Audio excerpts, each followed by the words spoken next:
अस्सलामुअलैकुम, उम्मीद है सब लोग खैरियत से होंगे। अभी जो हमें काम देखना है वो है हमारा data transformation.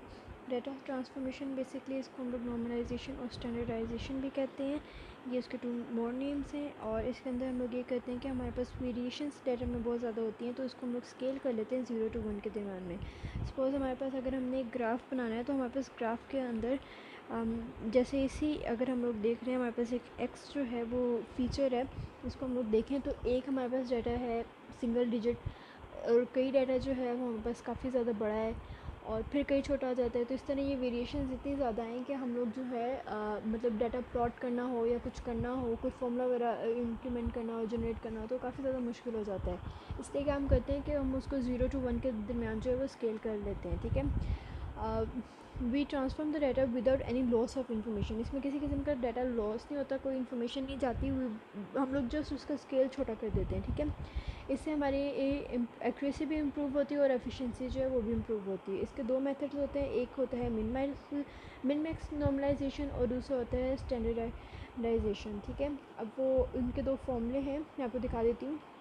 Min max normalisation का फॉर्मूला ये है, इसके अंदर एक्स आई जो है वो किसी भी पॉइंट पे डाटा यानी ये 3 जो है वो उस इंस्टेंस के लिए एक्स आई बन जाएगा और इस पूरे डाटा में मिनिमम वैल्यू जो होगी वो यहाँ पे आ जाएगी, मैक्सिमम वैल्यू जो है वो इधर आ जाएगी माइनस मिनिमम वैल्यू। तो ये हमारे पास जो है मिन मैक्स नॉर्मलाइजेशन का फॉर्मूला है।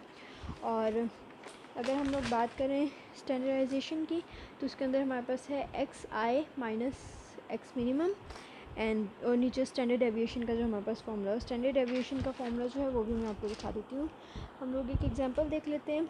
ये हमारे पास एग्जांपल है, ये एक्चुअली मेरी सॉल्व्ड एग्जांपल है। मैं आपको यहाँ पे सिर्फ समझाऊंगी कि इस एग्जांपल में बेसिकली हो क्या रहा है। कैलकुलेशंस मैं पहले ही कर चुकी हूँ ताकि हमारी जो है वीडियो वो छोटी बने और ईजी बने।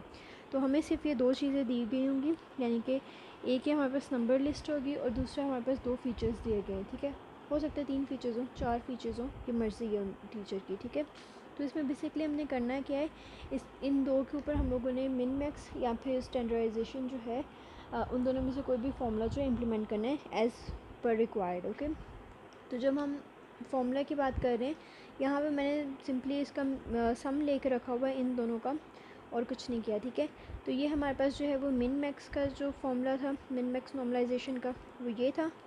तो मैंने यहाँ पे फॉर्मूला लिखा हुआ है। इसके अंदर क्या है, एक्स आई कोई भी उस पॉइंट के हम लोग वैल्यू की बात करेंगे। ठीक है, किसी भी पॉइंट पे हमने मिनिमम वैल्यू यहाँ पे लिख ली है। इस पूरे के अंदर हमारे पास मिनिमम वैल्यू 49 थी, तो यह मैंने 49 लिख के रखी है। और इस पूरे के अंदर जो मैक्सिमम वैल्यू थी वो 90 थी, तो वो भी मैंने यहाँ पर लिख के रखी है। ठीक है, और इसके पूरे के अंदर हमारे पास मिनिमम वैल्यू 1.9 थी और मैक्सिमम 4 थी, तो वो दोनों भी मैंने यहाँ पर लिख के रखी हुई हैं। ठीक है, तो हमारा जो ईच जो है हमारे पास कॉलम, उसके लिए अलग से फॉर्मूला बनेगा।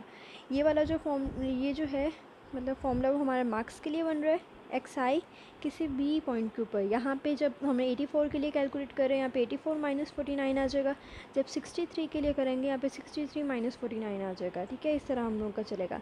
और ये वाला जो है वो हमारा CGPA के लिए है, तो इसके भी यही चीज़ आ जाएगी। एक्स आई जो है ये 4 आ जाएगी हम लोगों की। यहाँ पे अगर हम 4 के लिए कैलकुलेट करें 4 माइनस 1.9, अगर हम 3.2 के लिए करें यहाँ पे 3.2 आ जाएगा। ठीक है, इसके अकॉर्डिंग ये चलेगा।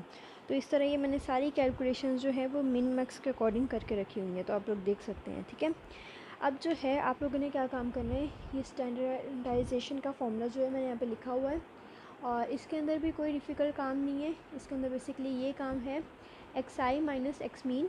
एक्स मीन जो है मैं यहाँ पे ऑलरेडी सम निकाल चुकी हूँ। एक्स मीन का जो फॉर्मूला होता है वो होता है sum of all x divided by n. दोनों के सम निकाले हुए हैं, इसको बस आपने नंबर ऑफ़ एन पे डिवाइड कर देना है, जो कि यहाँ पे 12 है। ठीक है, ईच कॉलम के लिए। ठीक है, ये दोनों कॉलम्स के लिए अलग अलग फॉर्मूलेस बनेंगे जैसे यहाँ पे बने हैं। और ST स्टैंडर्ड डेविएशन आपने इस तरह कैलकुलेट करने के, इनमें से मैक्सिमम वैल्यू, जैसे हमारे पास जब मार्क्स की बात कर रहे थे हमारे पास मैक्सिमम 90 वैल्यू थी। ठीक है, और मिनिमम जो थी वो हमारे पास 49 थी, ओवर 12 हमारे पास है टोटल। तो ये ST जो होगा हमारा ये मार्क्स के लिए कैलकुलेट हो जाएगा। इसी तरह आपने जो है CGPA के लिए करना है और उसकी कैलकुलेशंस वगैरह आपने फाइंड आउट करनी है। आई होप आपको इसकी समझ आ गई होगी। तो नेक्स्ट वीडियो तक के लिए अल्लाह हाफ़िज़।